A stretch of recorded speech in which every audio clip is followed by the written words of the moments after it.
Let's be honest, training the calves are one of the most stubborn areas to develop, and in this video I'm going to show you the best way to train your calves and how changing your knee position and foot position can make all the difference. So I like to train calves in standing. I know there's people that use the seated calf machine in the gym, and there are benefits to that. The main benefit is that you're going to target the soleus muscle.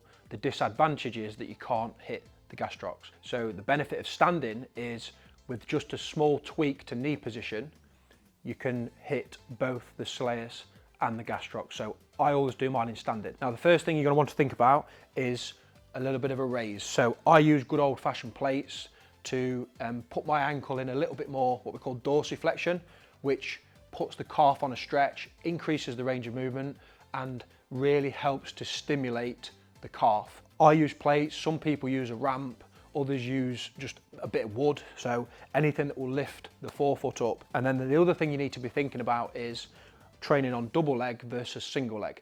Now again, I do both in my calf program.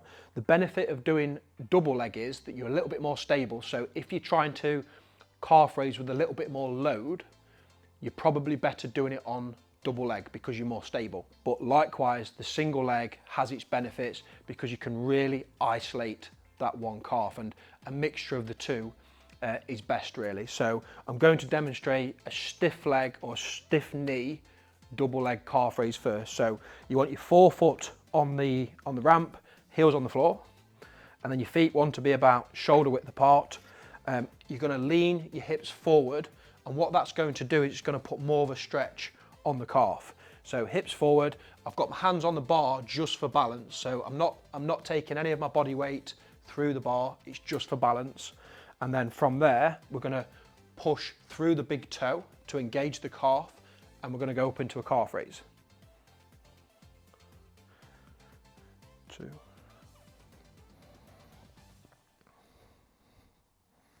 Good. Now, as you can see, I've got a straight knee, so I'm going to be activating or targeting both the soleus and the gastroc there. Now, a small modification that I can make to hit more of the soleus would just be to go into about 20 degrees knee flexion. So if that's me with a straight knee calf raising, if I wanted to hit the soleus, I would just bend the knee slightly and then calf raise, and that's going to hit the soleus more. So I'll just demonstrate some of those. So hands resting on the bar, forefoot on the plates, lean my body weight forward to stretch the calves, little bit of a bent knee, then I'm going to push through the big toe. 1, keeping that knee in a little bit of a bent position. Now, the other thing you'll notice is that when I demonstrated those calf raises, my feet were pointing or my toes were pointing forwards. By changing the foot position, we'll change which part of the calf that we target. So if we have our feet pointing out, so sort of 10 to 2 feet, we're going to hit more of the inside of the calf.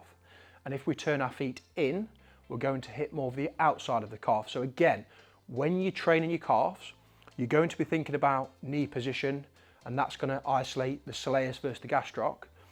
But also, we're going to change foot position to target more of the medial side, so the inside of the calf, and the lateral side, the outside of the calf. So I'm just going to demonstrate that for you now. So same thing. Feet obviously pointing forwards there. Let's turn the feet out slightly, 10 to 2. Hands on the bar for a little bit of balance. Hips forward, stretch the calf. Then I'm going to push through the big toe. So 1, and I can feel that's working more of the inside of my calf there. And then if we demonstrate it the other way, I'm going to turn my feet in. Same thing, hands on the bar for a bit of balance. Straight knee, lean my body weight forwards, calves on a stretch, push through the big toe. And I can already feel that that's contracting more of the outside of the calf. Now, the final thing to think about when training calves is you want to get to the point where you can't do another calf raise. So if you're not taking the calf to exhaustion, it won't develop. And even doing some partial reps on the end is really, really beneficial. So even some half reps. At that point, you know you've taken the muscle to exhaustion, and that's really what's going to drive the adaptations within the calf muscle. Another little trick that I like is the soleus muscle particularly is made up predominantly of slow twitch muscle fibers, which means it's stimulated differently to other muscles. So it doesn't necessarily respond as well to heavy weight. So it responds more to overload and endurance. So a really good way to train your calves, particularly if you're a walker or a runner, is, let's say you're a runner and you run 2 or 3 times a week, a good time to train the soleus particularly is after the run, because the calf will already be exhausted.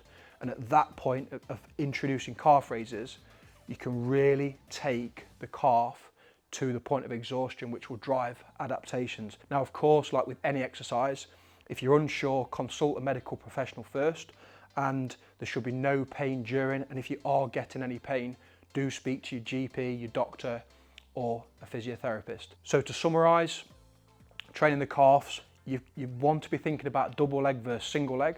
Double leg's going to enable you to be more stable, so you can load up a little bit more with weight. Single leg is going to enable you to isolate that one side. Knee positioning, stiff knee or straight knee is going to target more the gastrocs. Bent knee is going to target more of the soleus. And foot posture, by turning the feet out, we're going to target more of the inside of the calf. And by turning the feet in, you're going to target more of the outside of the calf. And when we're training the calves, we're thinking about taking the load and the reps and the sets to the point of exhaustion where we're struggling to get out one more rep. Now, if you like this video and you found it beneficial, please hit the subscribe button so you can see more of my content.